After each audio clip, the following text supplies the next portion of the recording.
Oke, Injil Matius pasal yang ke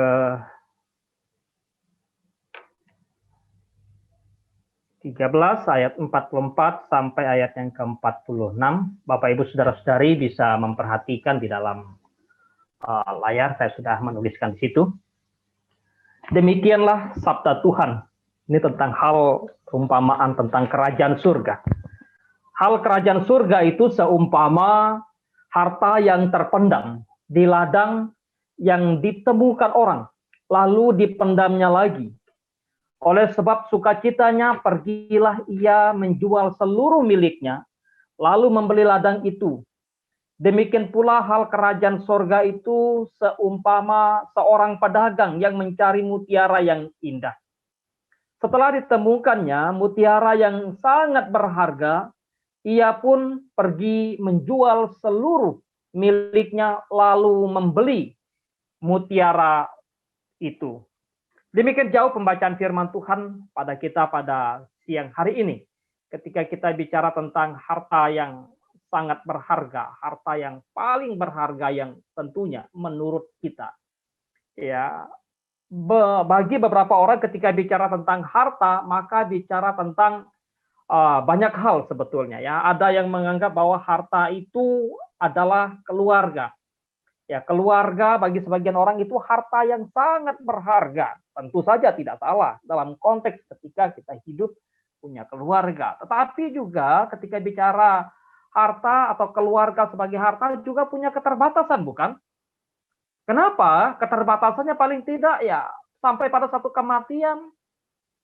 Lalu kita tidak bisa lagi memiliki keluarga itu. Kita tidak bisa lagi mempunyainya.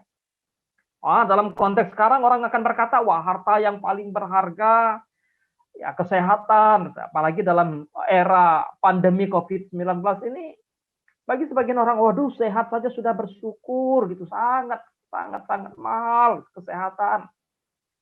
Tentu saja tidak ada yang salah dengan harta, kita melihat harta, kesehatan sebagai harta. Tapi bagi sebagian orang, wah keluarga tidak hanya keluarga, harta tidak hanya kesehatan, tapi juga harta bagi sebagian orang, wah karir dong gitu ya. Ya masa sih kalau nggak ada karir, nggak ada pekerjaan gitu ya, rasanya seperti apa? Sehingga bagi sebagian orang rela menghabiskan waktunya hanya untuk sebuah karir, hanya untuk sebuah pekerjaan, dan bahkan pekerjaan pun nanti ada klasifikasi lagi. Wah, kalau kamu karirnya masih di sini, kamu belum memiliki harta. Kamu belum memiliki harta yang indah, harta yang berharga. Ya. Lalu bagi sebagian orang menganggap bahwa ya, pengetahuan, ilmu, pendidikan, sehingga orang berani jor-joran untuk mendapatkan atau untuk mengejar satu ilmu, untuk mengejar satu pendidikan. Supaya apa? Supaya mereka bisa memperoleh harta yang bagi mereka itulah harta yang paling berharga. Ya. Tapi tentu saja bagi sebagian orang ya, wah kalau punya pengetahuan tapi tidak punya penghasilan, tidak punya materi, tidak punya tabungan, tidak punya deposito, tidak punya investasi, rasanya tidak punya harta. Gitu ya. Sehingga bagi sebagian orang juga menganggap bahwa harta yang paling berharga yaitu materi itulah. Uang, deposito, tabungan, ya mungkin juga rumah dan sebagainya. Emas, perak, ya, berlian. Itu harta yang paling berharga bagi sebagian orang. Tapi kembali bahwa dalam zaman era digital ini maka kita nggak punya jejaring, nggak punya sahabat, nggak punya teman, apalagi misalnya dalam konteks ada Facebook, ada Instagram, ada Line dan sebagainya.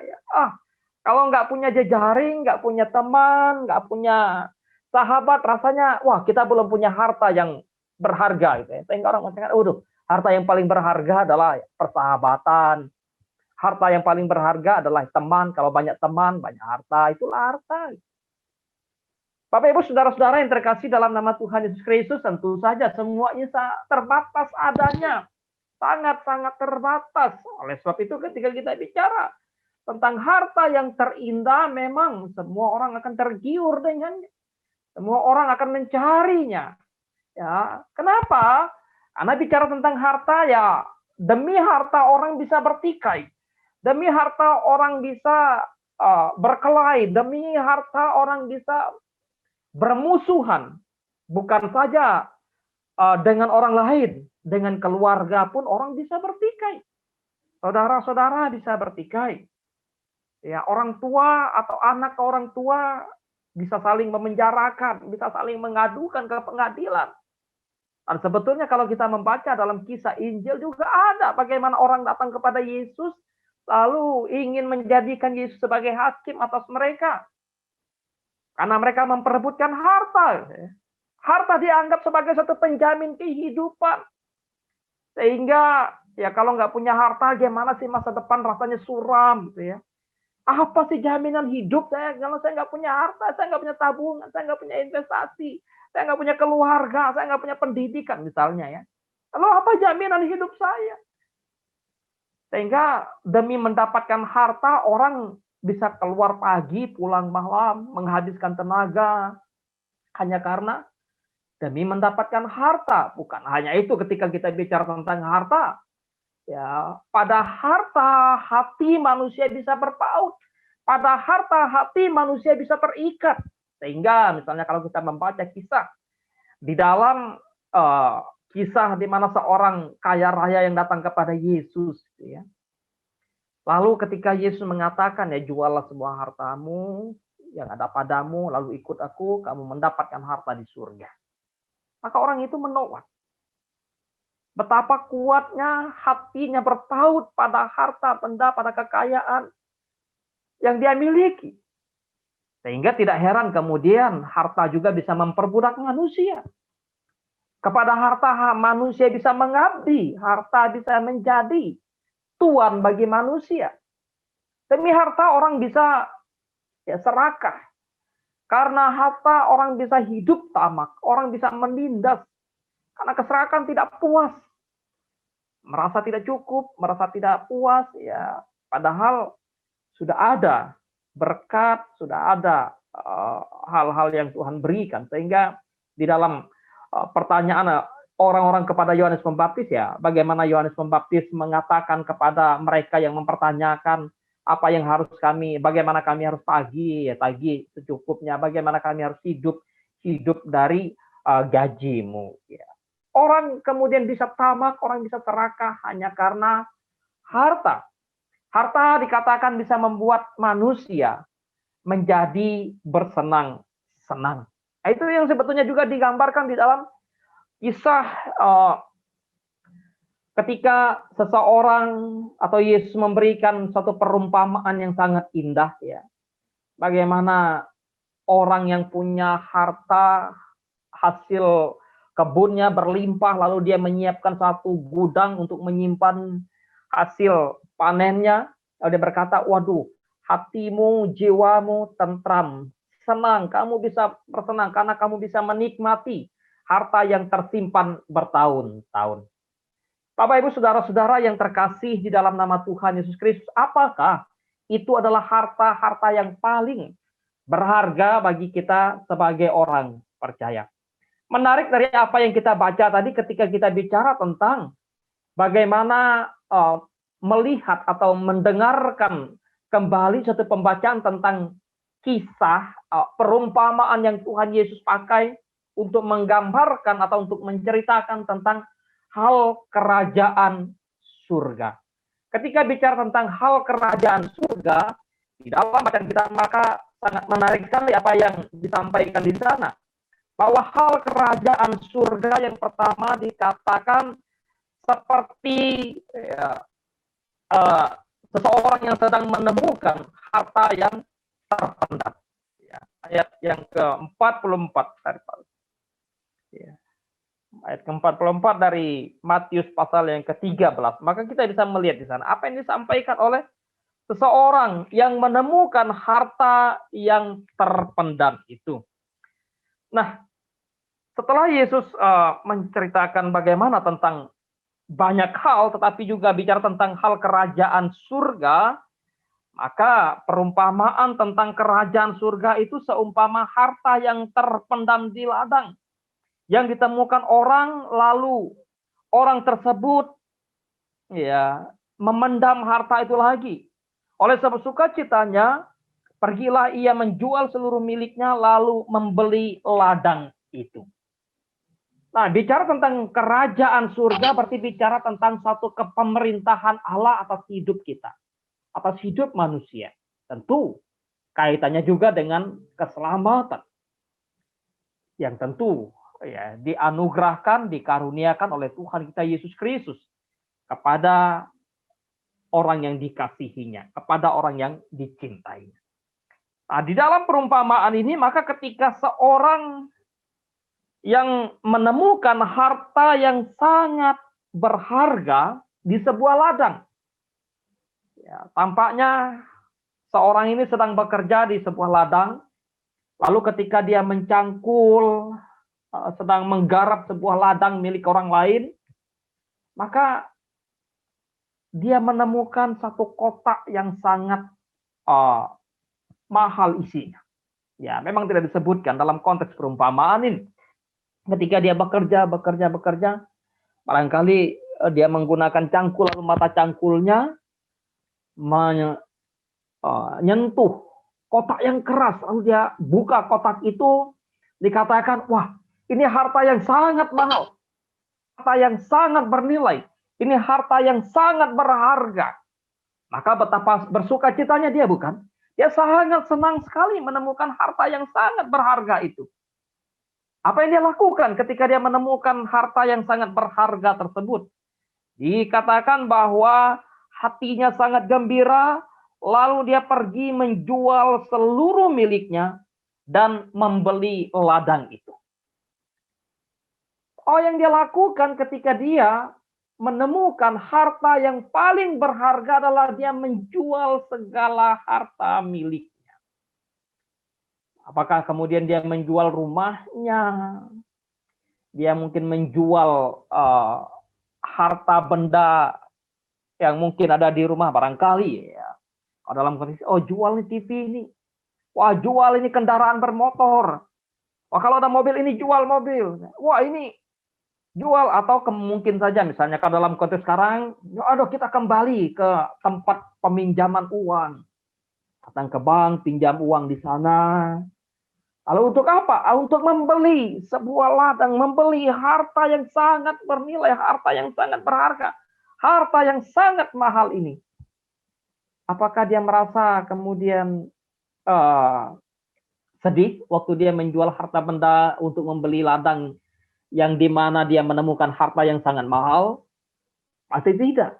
Dia pasti justru dengan senang hati karena dia bisa menjual harta miliknya yang sudah ada, lalu membeli harta yang paling mahal lagi. Ya, asetnya akan bertambah, kekayaannya akan berlimpah, dan orang akan berkata, wah kamu dapat kekayaan dari mana? Dan sebagian tetangganya barangkali kaget, terkejut. Oh, bukankah dia sebagai seorang tukang kebun? Dia mencangkul, dia bekerja di ladang si Anu, lalu kemudian bagaimana mungkin dia bisa mendapatkan harta yang banyak?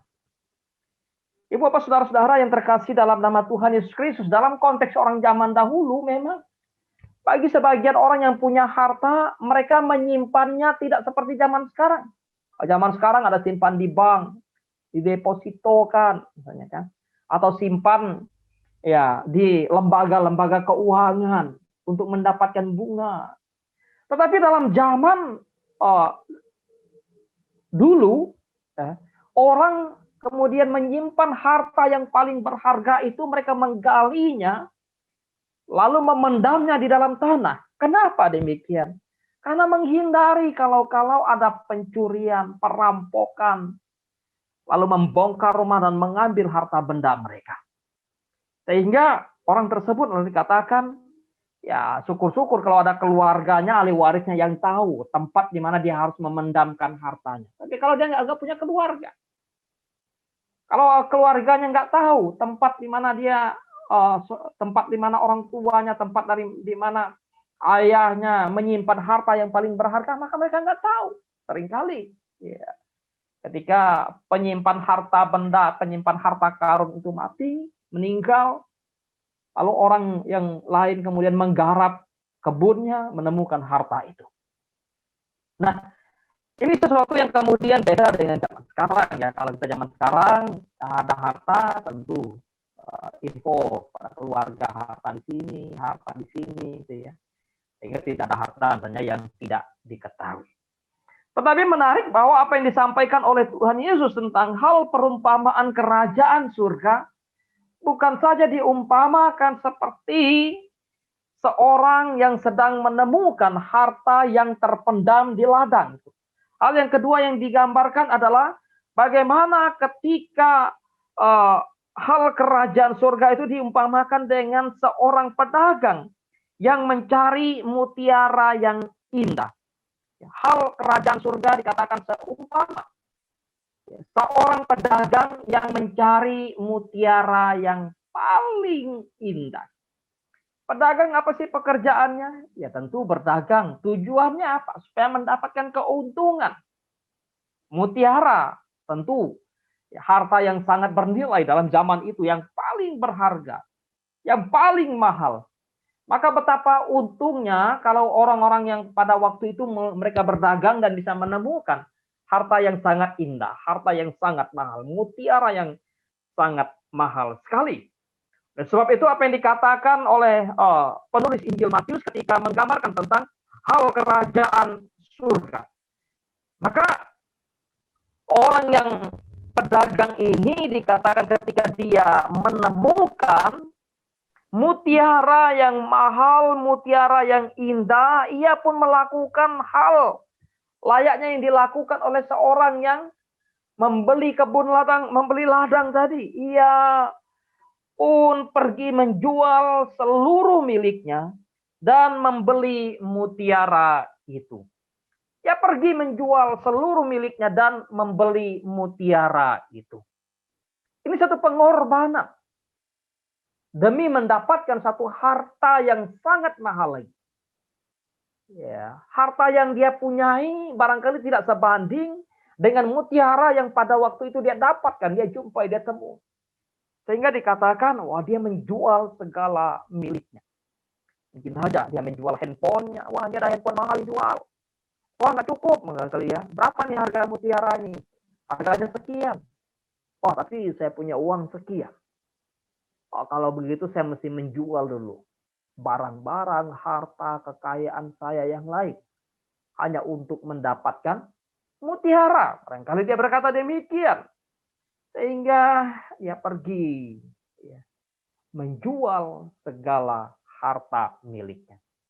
Mungkin juga ya kita membayangkan, wah keluarganya kan bertanya, ayah, kenapa ayah menjual ya, segala perabot rumah tangga kita?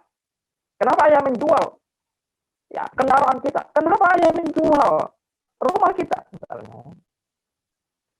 Kalau dia berkata kepada keluarganya, kepada anak atau istrinya, ayah akan membeli mutiara yang sangat berharga, yang sangat mahal. Dan kalau mutiara itu dijual, maka mutiara itu akan bisa memberikan satu harta yang lebih banyak lagi kepada kita. Kita akan mendapatkan untung. Kita akan mendapatkan ya keuntungan yang besar. Oleh sebab itu apa yang digambarkan di dalam perumpamaan ini menjadi sesuatu yang sangat menarik. Maka bicara tentang harta yang paling berharga, untuk mendapatkannya orang berani berkorban. Orang berani membayar mahal.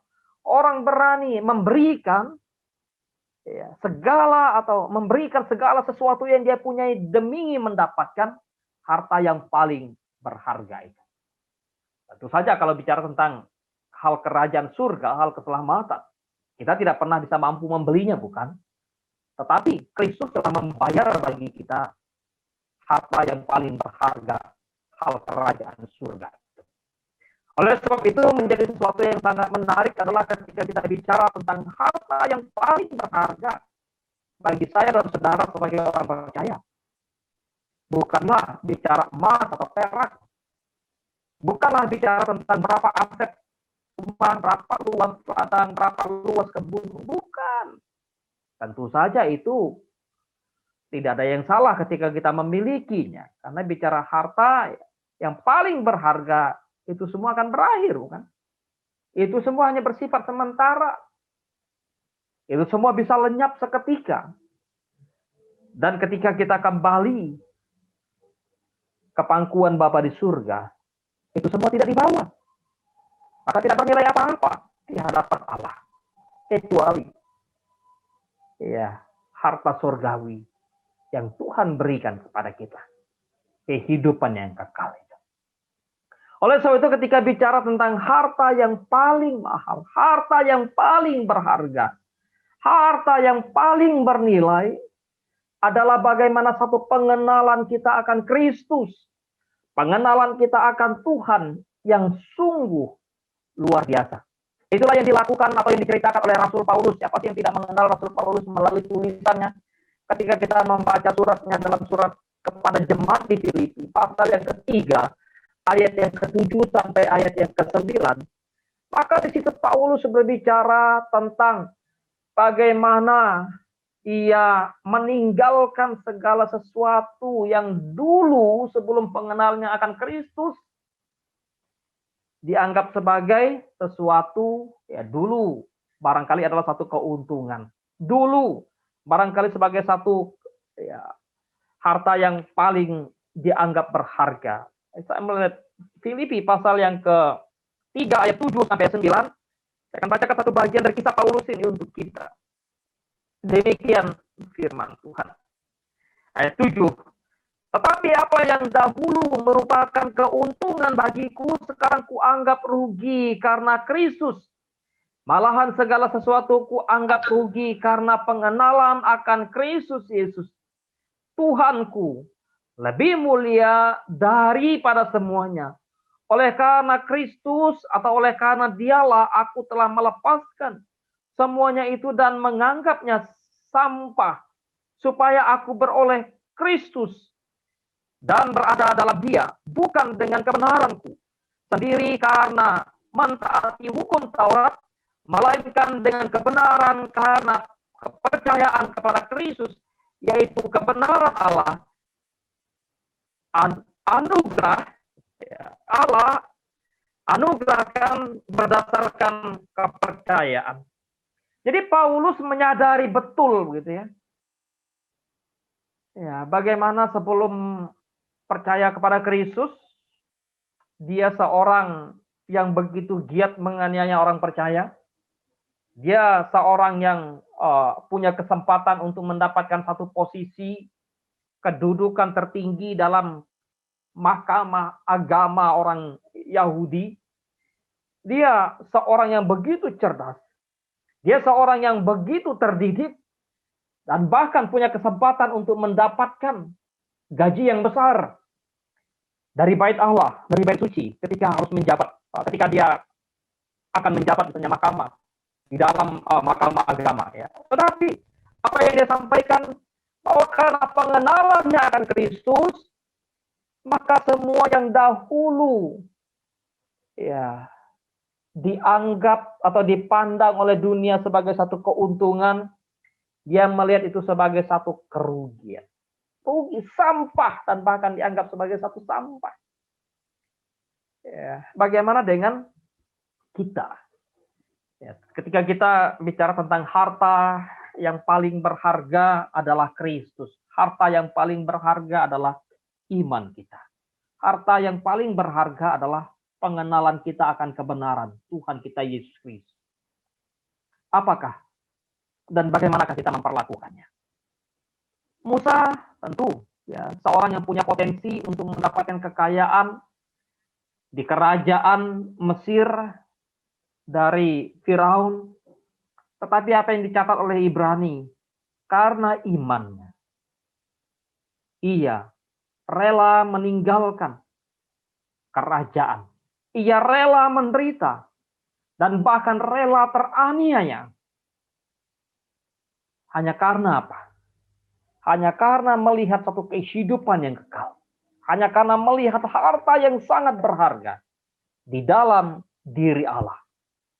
Demikian juga Paulus sebetulnya. Bagaimana Paulus rela di dalam satu penganiayaan, dalam satu penderitaan, dalam satu kesulitan, dan bahkan mengalami kekurangan, keterbatasan, penjara, siksaan. Tetapi dia melihat bagaimana harta yang terindah di dalam Kristus. Oleh sebab itu, Bapak Ibu Saudara-saudara yang terkasih di dalam nama Tuhan Yesus Kristus, maka apakah harta yang termahal yang kita miliki adalah Kristus? Jikalau kita menganggap bahwa Kristus adalah harta yang terindah, harta yang termahal, harta yang tak ternilai harganya, maka bagaimana kita hidup di dalam memuliakan Dia? Bagaimana ketika kita hidup, lalu ketika kita dalam keluarga, yang tadi harta yang kita anggap mungkin berharga, lalu bagaimana kita membawa keluarga kita untuk hidup melayani Tuhan? Kalau kita menganggap bahwa Kristus adalah harta yang terindah, harta yang termahal dalam hidup kita, maka bagaimana kita memperlakukan Kristus? Bagaimana kita memuliakan Dia? Bagaimana kita bersikap terhadap Dia? Kalaupun kita mengejar satu pendidikan, apakah kemudian kita menjalankan satu pendidikan demi Kristus? Kalau kita dipercayakan harta, kekayaan, entah uang, entah materi, lalu bagaimana kita mengelolanya? Bagaimana kita mempertanggungjawabkannya di hadapan Allah? Apakah kita sungguh-sungguh mempertanggungjawabkan harta itu, mempergunakan harta itu dengan benar? Kalau bicara tentang harta, bagi sebagian orang ya ada pekerjaan. Maka bagaimana ketika kita melihat, melakukan pekerjaan, apakah di dalamnya kita ingin bagaimana Kristus yang adalah harta terindah kita, harta termahal kita, harta yang paling berharga itu adalah kita bekerja dengan baik, kita bekerja dengan sungguh-sungguh. Bicara tentang harta yang paling berharga, ketika kita bicara tentang harta yang paling mahal, yang paling berharga adalah kebenaran. Kristus Yesus, keselamatan itu. Maka seberapa besar kita berani membayar harga, berkorban bagi Dia. Bagi sebagian orang, mereka tidak melihat Kristus sebagai harta yang terindah, sehingga tidak heran kemudian ya udah hidup ugal-ugalan dan bahkan rela meninggalkan ya iman hanya demi harta yang sementara, hanya demi karir, hanya demi popularitas, hanya demi keluarga, hanya demi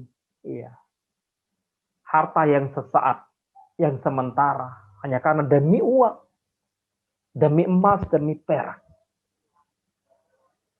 Karena dengan demikian, maka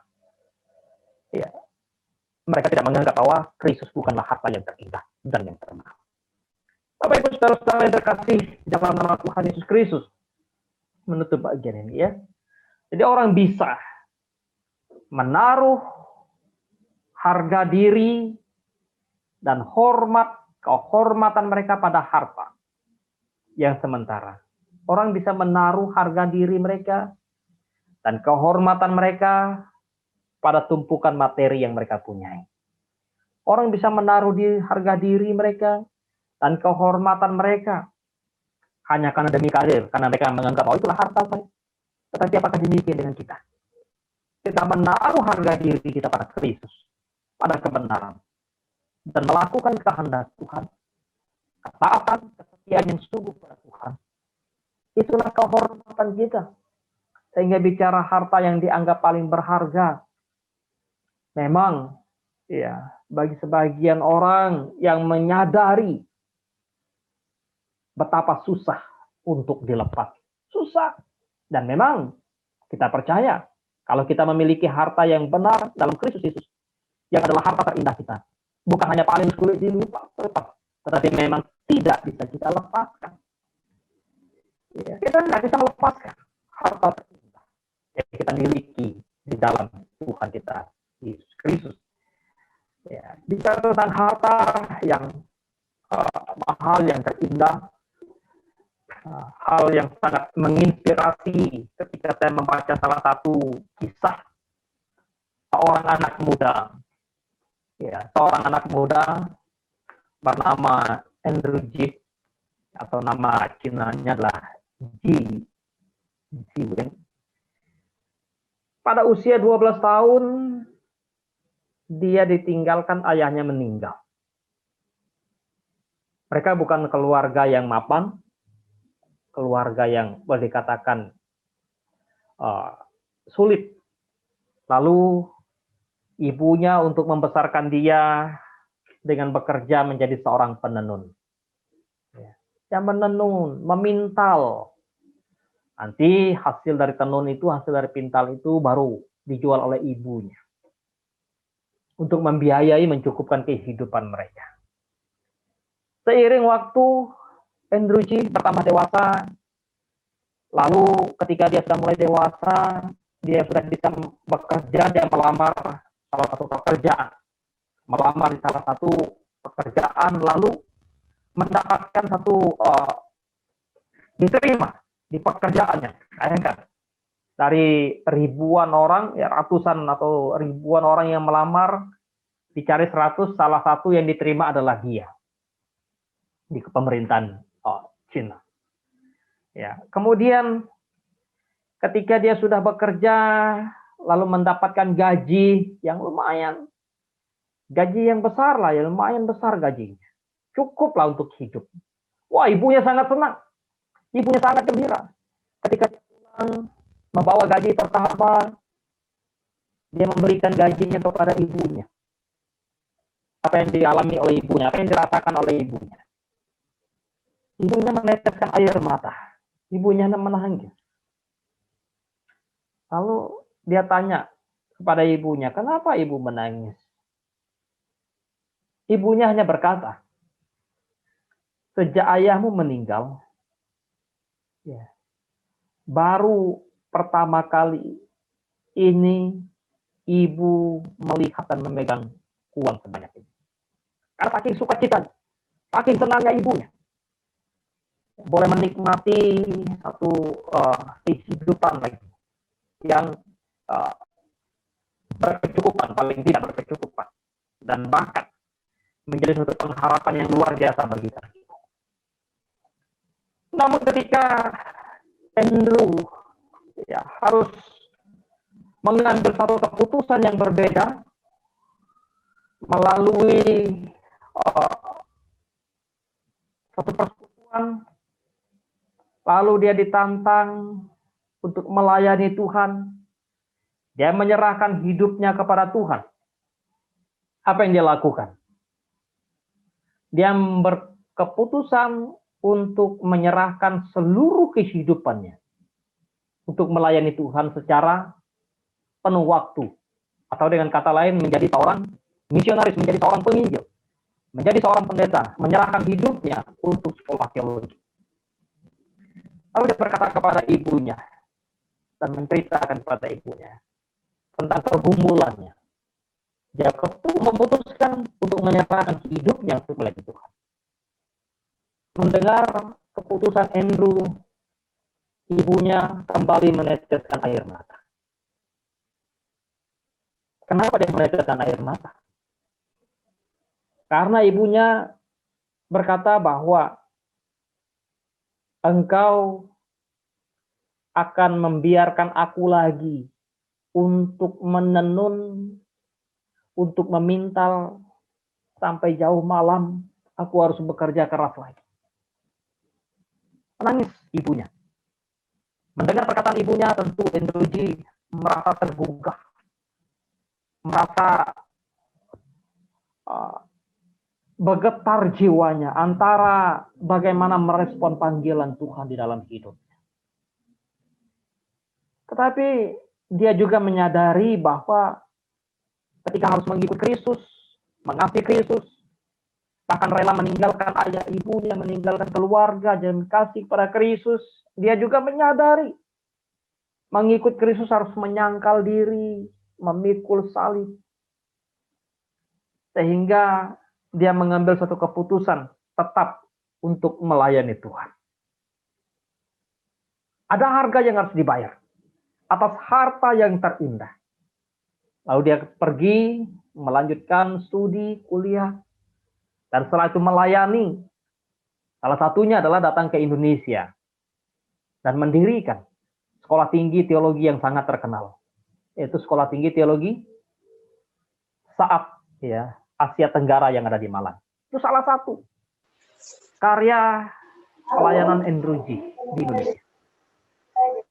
Itulah gambaran bagaimana seorang yang mengerti, memahami harta yang terindah dan memperlakukan harta terindah, membayar harga kepada harta yang termahal itu,